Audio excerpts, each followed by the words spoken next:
Hi, this is Tim of the 1916 Company. Welcome and thanks for logging on. If you love this watch, email us, Team Mosso at the1916company.com for purchase pricing and availability questions concerning this watch.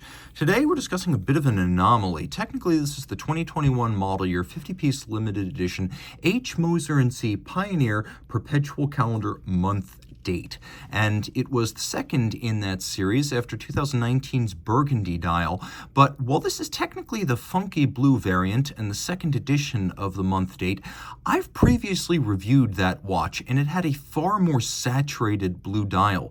This watch appears to be something that came off the line a little bit different, though not technically a piece unique.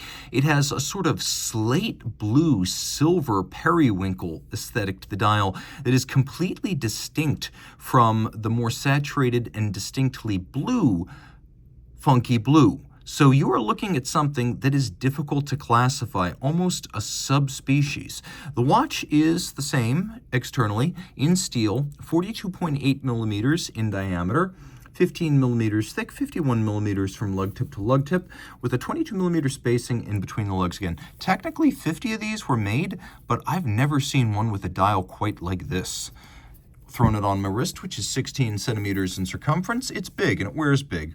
I'd say you can wear it on my wrist, but if your wrist is any smaller than 16 centimeters circumference, you're going to want to look at one of the Endeavor Perpetual calendars. Now, this is a sports watch. It is loomed. It is 120 meters water resistant, so at least the size makes some sense in that context. And here's your down the barrel shot right there. It will fit underneath some cuffs, including just about all jacket sleeves, because the flank is generously sloped. The strap here is the rarely seen medium rectangular scale, symmetrical scale alligator leather. We generally see big scales. Here we see the medium scale pattern, which gives it a little bit different look. Still a very high quality cut of the animal. It's just a different aesthetic. You can see semi-gloss. We've got monotone stitch.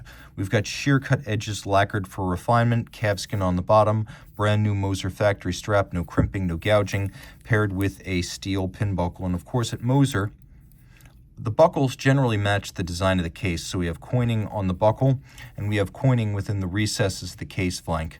You can also see that the flanks are polished, though the lug hoods are satinated with a sort of soft crease down their centers. The adjuster right here is for the case back leap year cycle indicator. Andreas Streller designed this perpetual calendar system for Moser, and Streller is famous for building complications that are user-friendly and appear outwardly simple to use. So he reasoned that you don't need a leap year indicator on the front of the watch. It's such an infrequent reference. So you adjust it with this little button right here, and you primarily focus on the month and the date. And so the way this is different from a standard Moser Perpetual is that normally you have a stub hand at center that points to one of the 12 hours on the basis that we have 12 hours on the dial and 12 months in the year, and then you get a date. But here, it's even a bit more intuitive. We have a month and we have a date. We've also got leaf-style hands, or feuille style. We have faceted baton indices. We have plenty of luminescence, and we'll take a look at that for a moment. We also have a power reserve indicator over in the corner. The manual wind power reserve via twin barrels is nominally 7 days, though the watch will run for almost 9 if you let it go to exhaustion. The dial is lacquered, and it's a brushed metallic sunburst. So you have a brushed metallic sunburst, and then lacquer is applied clear at the center, fading to black at the edge to get that gradient or fume fade for which Moser is famous. Azurage, or concentric pattern, in the small seconds. Screw out the crown again, 120 meters water resistant, so this is a screw-down crown, which is media blasted and branded. Moser has a unique double pulse system. This is another one of Streller's innovations. So the first time you pull, it stops you from hacking the movement. It'll put you in the setting position for the calendar, but then if you want to stop the seconds, you pull again. So if you do want to hack this to set it to a reference time, pull once and then wait for the seconds hand to align with 12 o'clock before you pull again to stop it. And that will halt the seconds hand. The idea behind that is that if you were to just pull the crown out with the intent to set the calendar but not the time, you would pull the crown out all the way. At bare minimum, you would stop the time, and you might even displace the hands. So you have the double pulse system to prevent accidental setting of the time. Now we have a bidirectional system. Take a look at this. Two giant discs bearing the dates. So we can have an enormous numeral in that window without a dial that's that big. So by overlapping those two large date discs, you can have a bigger numeral that's easier to read without having a physically huge watch. And you can see I could set this in either direction. So that's very important because most perpetual calendars cannot be set that way. Also important, there is no midnight or PM danger zone when you may damage the watch if you set the calendar manually. That is simply not a problem with these. The Strehler system is very robust. You can see I'm able to double quick set here. I can set in either direction, just like that, just like so. Very cool. Screw that crown back down. Perpetual calendar, no need to make any corrections. This is one of the first that is able to deal with leap years, irregular length months, and doesn't need to go back to the factory in the year 2100. On the reverse side, you can see the movements, caliber 808, twin barrels, 2.5 hertz beat rate, 18,000 vibrations per hour, perpetual calendar with the power reserve indicator, stop seconds, bidirectional quickset, and then a full balance bridge with a free sprung balance for shock resistance, overcoil hairspring for isochronous operation in any physical position. Gravity has minimal impact on it. Though it's hard to see, the escapement is made of 14 karat gold to reduce friction and the need for lubrication. And the entire escapement, balance staff, and bridge assembly, it just lifts out as a unit. So when this goes to a regional Moser service center, a pre-serviced, timed, and adjusted module can go right in, speeding the watch back to you so less time is spent.